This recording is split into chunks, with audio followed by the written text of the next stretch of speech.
Hola amigos y amigas, bienvenidos al episodio número 188 del Club de los Malos Golfistas. Yo soy Sergio González y como siempre me acompaña Alex Rubio. Alex, ¿qué tal? ¿Cómo estás? Pues bien, en pleno verano y jugando a saco, así que no puedo pedir más. Bien, ¿y tú qué tal? Yo jugando menos. Bueno, jugar menos que tú es bastante fácil Oye, porque estás a tope. a tope. Yo creo que hay poca gente que juega tanto como tú ahora últimamente. Pero oye, disfrútalo.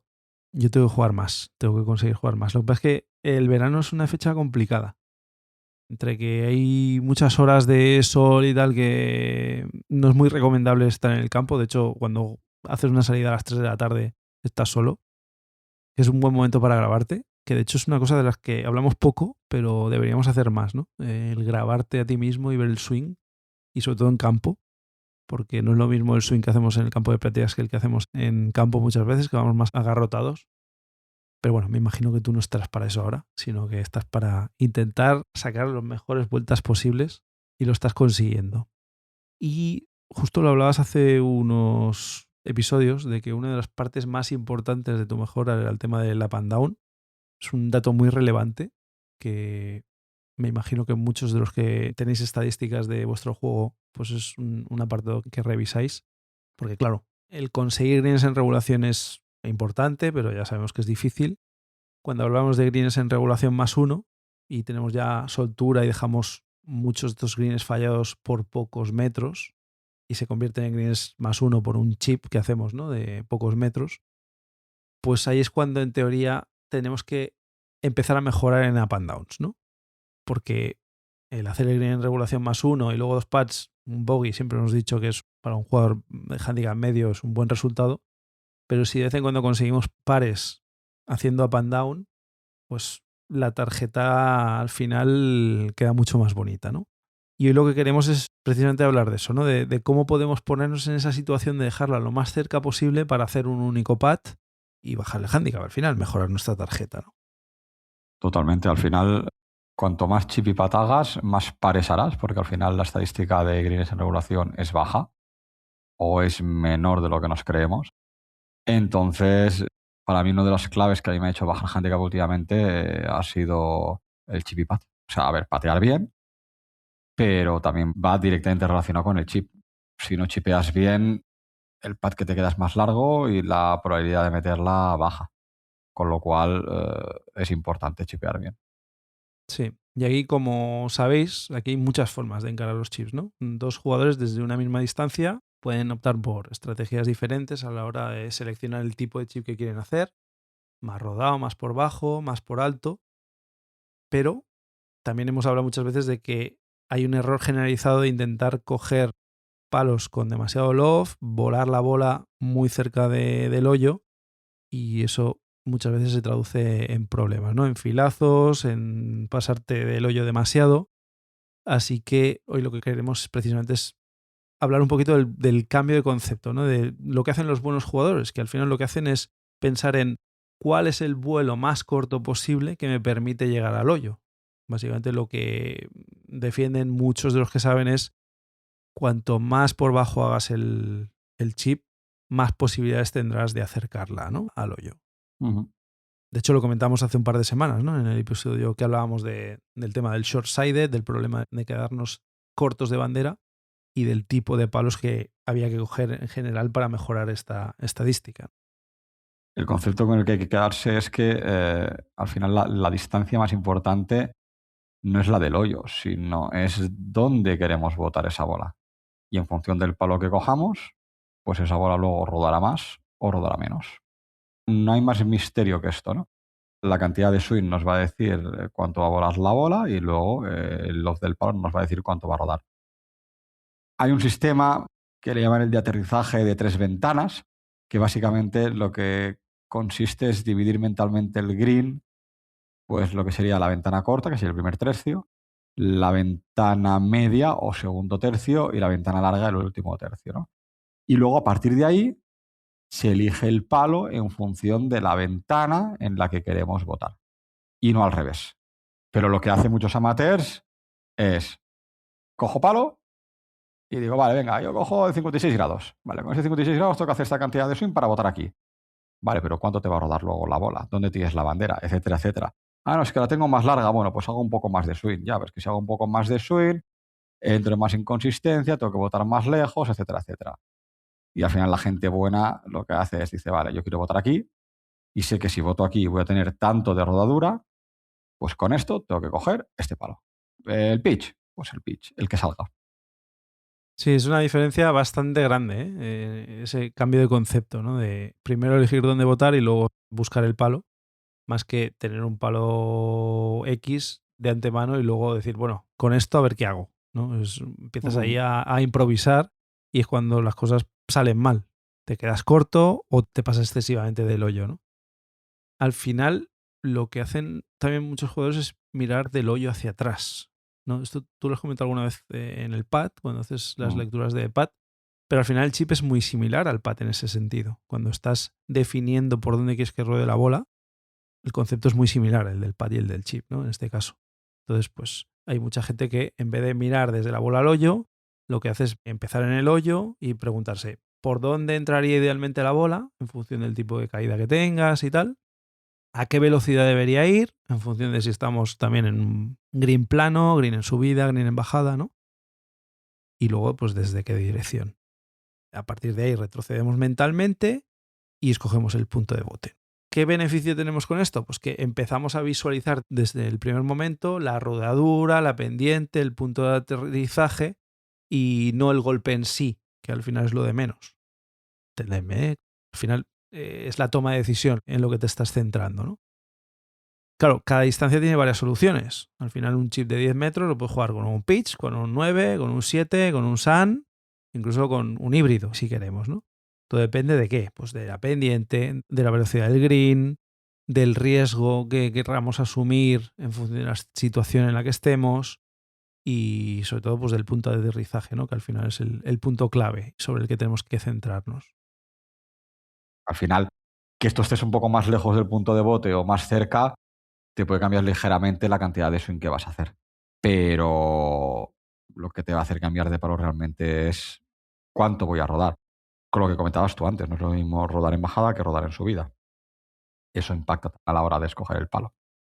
Claro. Entonces, ¿qué trabajo tenemos que hacer para poder ser hábiles en esta parte del juego, ¿no? Del chip y tener confianza de que lo que estamos haciendo no es improvisación, sino que más o menos tenemos controlado por dónde va a ir.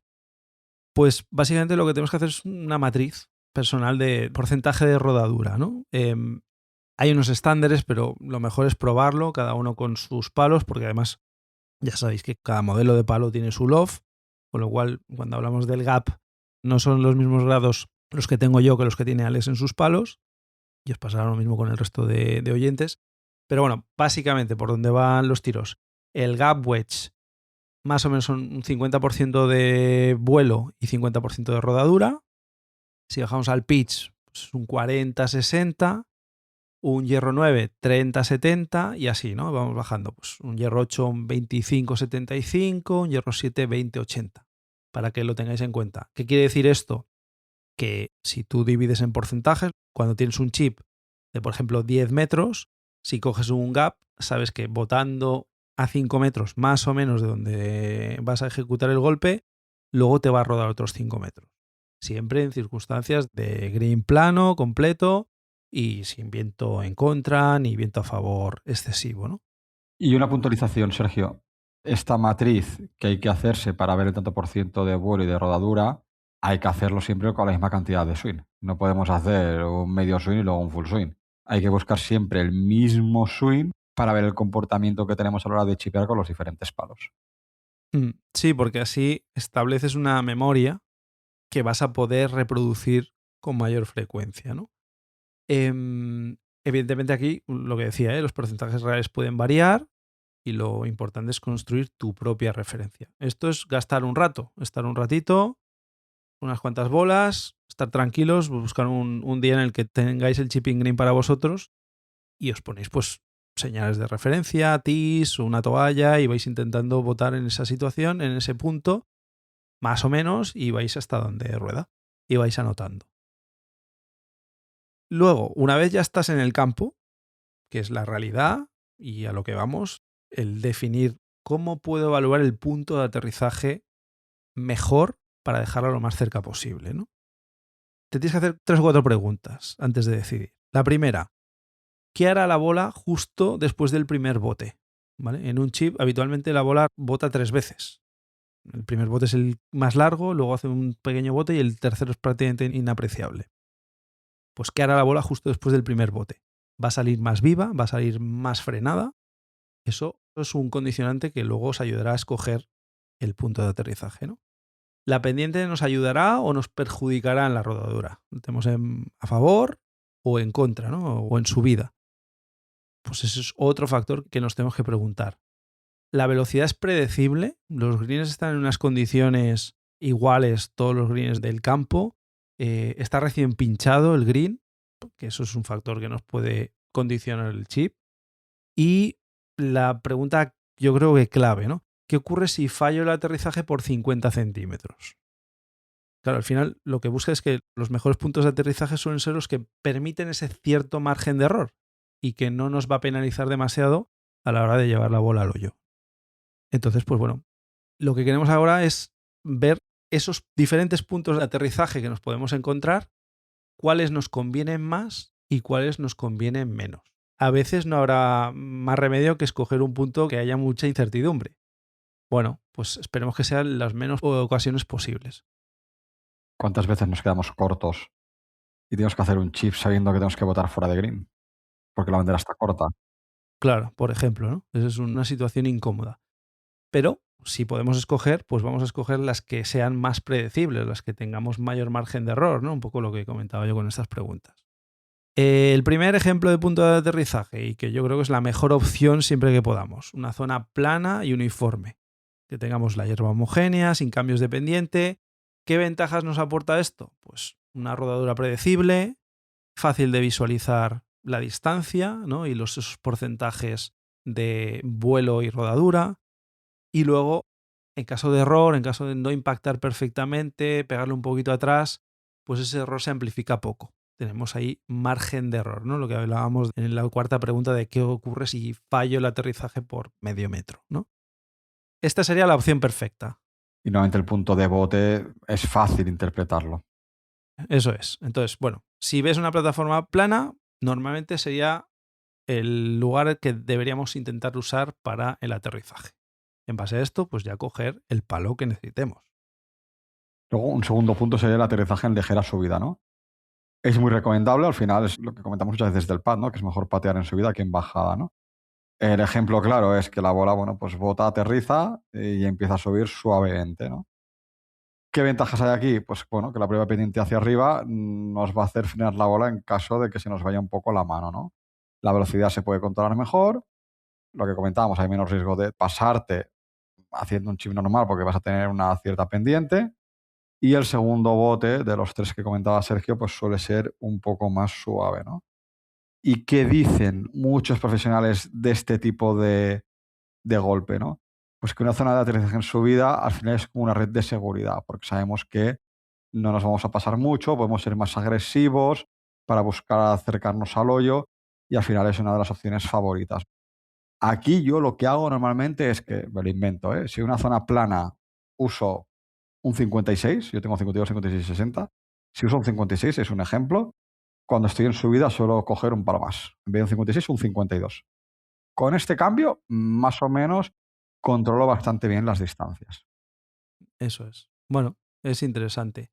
Imaginaos que la subida es bastante severa, pues en este caso seguramente votar en plena subida no sea la mejor opción.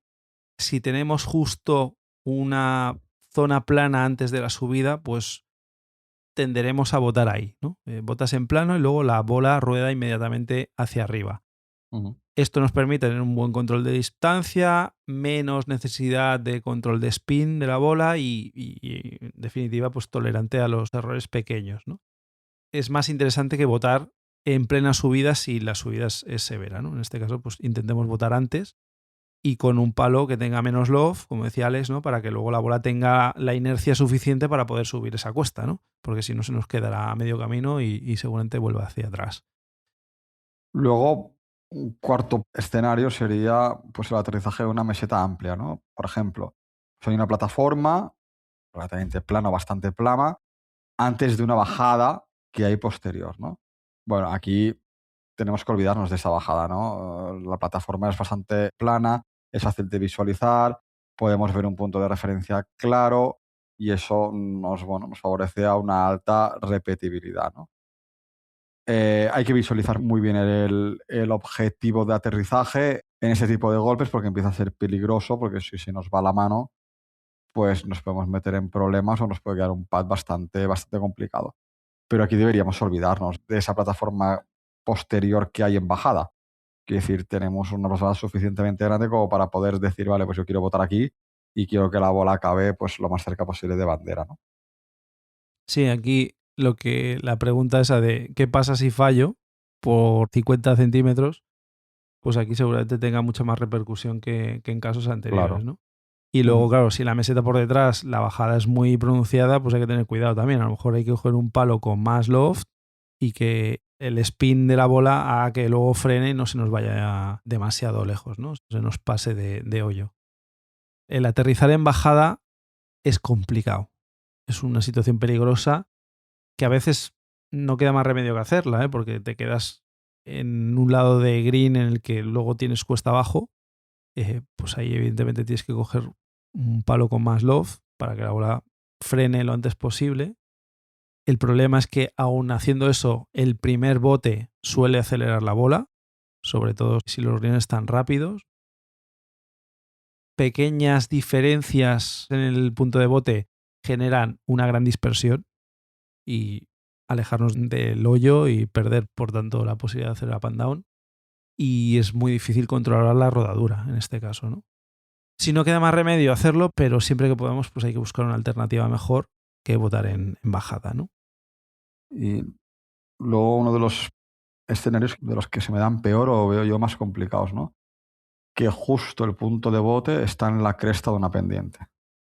Claro, es que si votamos antes, nos vamos a quedar muy cortos. Si votamos pasados, nos va a pillar una bajada y nos vamos a pasar 4 pueblos. Aquí es hacer el chip, cerrar los ojos, apretar el culo y rezar que quede cerca. Sí, aquí hay mucha incertidumbre, ¿no? No veo yo otra opción. No. Es que medio metro de diferencia, largo o corto, pues produce trayectorias totalmente diferentes y resultados totalmente diferentes. Es una situación complicada.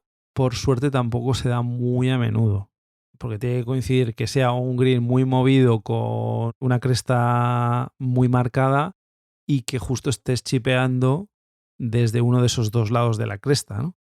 Entonces, bueno, es una situación que por suerte no se da muy a menudo, pero es complicada, es muy complicada, ¿no? Igual que intentar aterrizar en una bajada muy pronunciada, ¿no? Aquí el rebote es impredecible, la aceleración de la bola es inmediata, por más que le des mucho spin, y es muy sensible al contacto, ¿no? Aquí tienes que ser muy fino y dominar mucho el chip, con lo cual esta opción solo cuando sea la única alternativa. Sí, pero esta se puede entrenar. La otra es más Sí, complicado entrenarla. Esta, claro. aunque tengas una variación de medio metro en el punto de bote, esto lo puedes más o menos entrenar. Pero es que la otra, en función de cómo estés en el campo, ¡buf! No repetible, sí, es difícil de entrenar, sí que es verdad. Luego, el gran problema de muchos jugadores amateurs principiantes, ¿no? El intentar botarla muy cerca de la bandera, que es un error clásico del jugador amateur, y en ocasiones cuando no es necesario, porque a veces no queda más remedio. Tienes muy poquito green con el que jugar, tienes un bunker justo delante, te has quedado en una mala posición, lo que hablábamos hace un par de semanas, y no te queda otra. Pues bueno, ahí tienes que hacer juego de manos y hacer un poquito de magia, ¿no? Pero hay ocasiones en las que no es necesario. Y votamos al lado de bandera con un palo con mucho love, teniendo mucho green por delante, que podríamos hacer pues un bote mucho más controlado y que la bola ruede, ¿no? Eso es una situación que en lo posible habría que evitar. Yo, de hecho, aquí en este tipo de golpes con bandera corta y que tienes un bunker que volar y poco green con el que trabajar, muchas veces intentamos apurar para quedarnos cerca de bandera. Yo en ese tipo de golpes cada vez intento más llevar la bola green. Aunque me pase 5 metros, 6 metros, es que me da igual. Me aseguro luego los 2 pads. Pero no llevar la bola green implica luego tener otra vez que chipear, con lo cual seguramente la bandera sigue estando corta. Yo creo que aquí se pierden golpes. Para mí aquí lo importante es, vale, sí, coges un palo con más loft, abres la cara del palo si la bola la tienes bien colocada para pegar una bola un poco más alto, que hemos dicho que siempre cuanto más cerca del suelo, mucho mejor. Pero en este caso, llevar la bola green. Yo no intentaría atacar una bandera o dejarla muy, muy cerca. Porque, vamos, es que está comprobado que a la larga, y es que esto lo vemos diariamente cuando salimos a un campo de golf. Típico golpe de estos, que la gente pega el chip y no llega a green. Ujú. Sí, sí, totalmente. Ahí hay que tomar la medicina, ¿no? Y decir, bueno, luego ya estoy en green, ya patearé, ya me buscaré la vida. Igual que el tema de aterrizar antes de una zona rápida, ¿no? Podemos tener una parte alta que sea más lenta, la parte baja más rápida, ¿no? La bola cae, rueda rápido. Claro, un error mínimo genera mucha diferencia de distancia. Así que en este caso, pues también, solo si la lectura es muy clara y tienes mucha práctica en este tipo de aterrizaje, pues es la única recomendación para usarlo, ¿no? Luego, una situación que, ostras, yo cada vez más me encuentro, ¿no? Que el punto de bote o el aterrizaje sea en lo que llaman una transición de tipo de corte. Es decir, que tú estés en un RAF y tengas la bandera corta, pero tú sabes que botando en ante-green, sabes que la bola acaba entrando en green. Claro, aquí no hay que tener miedo, porque si frenamos golpe y tal, nos quedamos en el RAF. Que luego pasamos la bola y botamos a inicio de green, porque nos hemos desviado ese medio metro, pues seguramente, como la bandera está corta, nos iremos 4 metros para atrás, ¿no? Lo que comentaba antes. Pero hay muchas ocasiones que este tipo de golpe en el que tenemos que votar en antegreen sea la mejor opción, porque además el antegreen normalmente ese primer bote te va a frenar mucho más la bola, con lo cual va a entrar llorando a green, con lo cual a lo mejor la dejas a 2 metros, 2 metros y medio, con lo cual tienes una opción clara, entre comillas, lo pongo muy entre comillas, de meter el pad. Pero a lo mejor la opción es más clara que si botas a inicio de green y te vas 5 metros. Aquí en este caso tiene que haber un collarín como bastante grueso, bastante amplio. Ujú. Es indispensable que esa zona esté bien a nivel de césped, porque hay campos que, bueno, que son más irregulares y ahí tienes demasiada incertidumbre, la bola puede hacer lo que quiera. Ya en campos que están inmaculados y perfectos vamos a tener cambios bruscos de velocidad, la bola nos puede saltar, pero el riesgo es menor que si el campo está de aquella forma, ¿no? Que está como más pelada o tiene hierbajos que a lo mejor nos pueden provocar un problema, ¿no? En el aterrizaje. En ese caso, intentaría botar directamente en green, aunque me pasara de bandera, ¿no? Si el campo está bien y el collarín está bien, el antegreen está bien, pues bueno, se puede utilizar sabiendo eso, que hay una incertidumbre que nos puede conllevar un resultado un poquito más indeterminado. Y luego el último aterrizaje que se nos ocurre es el más creativo, ¿no? Utilizando una pendiente como backstop para que nos frene. Seguramente sea un concepto ya más avanzado para jugadores que tengan, aparte de mucha habilidad, mucha creatividad, y esto te lo da mucho tiempo de juego, muchas partidas. Pues bueno, si veis que hay una loma suave detrás de la bandera, que podéis utilizar para que luego la bola la recoja y tire hacia atrás. Esa es seguramente la que luego te aplauden los compañeros de partida o te puedes quedar con ellos y decir, oye, ¿veis? Aquí ha salido mi lado SB. Yo de momento estoy lejos de buscar esa opción, pero bueno, existe y de vez en cuando se ven golpes en Instagram de estos chulos que la bola bota detrás de la bandera y vuelve y queda prácticamente dada. Como veis, hay un montón de opciones, pero hay que tener mucha calma a la hora de analizar, ver la opción mejor y sobre todo ir a las más sencillas, siempre que podamos, las primeras que hemos anotado, pues sin pendiente, con pendiente suave, esas son las que nos van a la larga a traer mejor resultado. Así es. Al final, yo creo que muchas de las situaciones que nos vamos a encontrar va a ser un bote ya en green, porque vamos a tener que saltar un obstáculo y con bandera corta, con lo cual no vamos a poder hacer un rodadito. Luego vamos a tener situaciones de rodaditos porque nos hemos quedado cortos de green y la bandera no va a estar corta, con lo cual ahí podemos coger a lo mejor un pitch, un gap, o incluso un 9 si la bandera está larga, o un 8 y hacer un rodado.